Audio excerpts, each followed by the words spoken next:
CO2 can enter the medulla and stimulate respiration? False. Only one. CO2, which then converts to what? With water, right? And then the acid works. You all with me in that? Okay, that's important. Chemoreceptors, we did that in the aortic arch and the carotid sinus. They can what? Pick up acid, CO2, or a low oxygen, and can stimulate the respiratory center. But what do we know about low oxygen?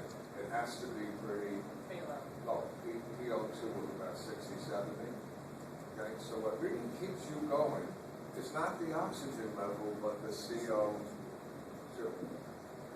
I don't mind repeating some of this. Now, if you, oh yeah, that's what she got to look. If you hypoventilate, what happens to the CO2 in your blood? Hypoventilate. It builds up. CO2 goes up. If you're hypo, you're holding your breath. Hypoventilate, right?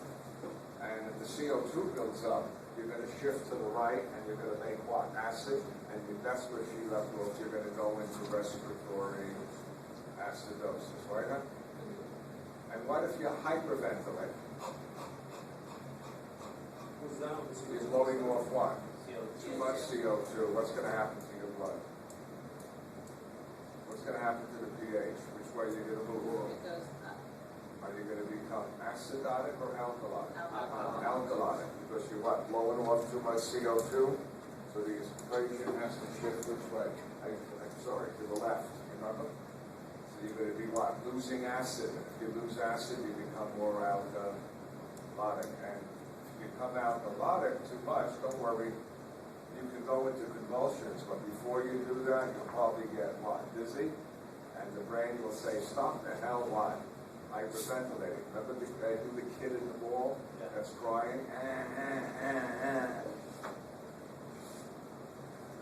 I love that. Every time I see that in the ball, I go, good, stop breathing, you little son of a... And then he starts crying again. I said, oh, yeah. Okay. So here's an interesting question. This is a tough one. If your blood pressure goes up, what happens to your respiratory rate? Got a good question. If your blood pressure goes up, what happens to your respiratory rate? It goes down. Why? Because if you breathe quickly, you'll get more venous return. Remember, that was one of the things that what brings blood back to the heart is what? Ventilation. Remember that? If you breathe. Remember, if you breathe and your chest expands, what happens? The vena cava expands because the pressure outside gets lower, and that what sucks blood up, and it brings it back to the right atrium, and your cardiac stroke volume goes up, your cardiac output goes up, and your blood pressure would go up even further. You with me? So you don't want to breathe what? Fast and deep when you have high blood pressure. Make sense?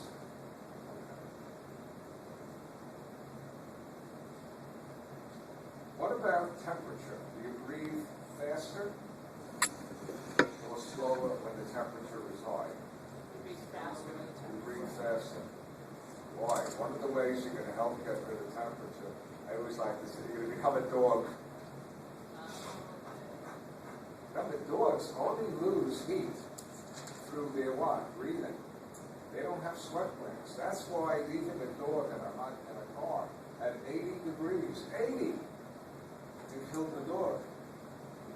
You know, the temperature just gets too high, and the dog runs out of fluid. You know, because when they hyperventilate, you've seen them. There's water dripping off their tongue, but most of it is coming out of their what? Warm breath. But people think, oh, it's only 80 out, you know, I could sit in an 80-degree car and I'll be okay. And they come back and they got their door. Did I do stretching of the anal sphincter? Wait till you hear it. These will get it out.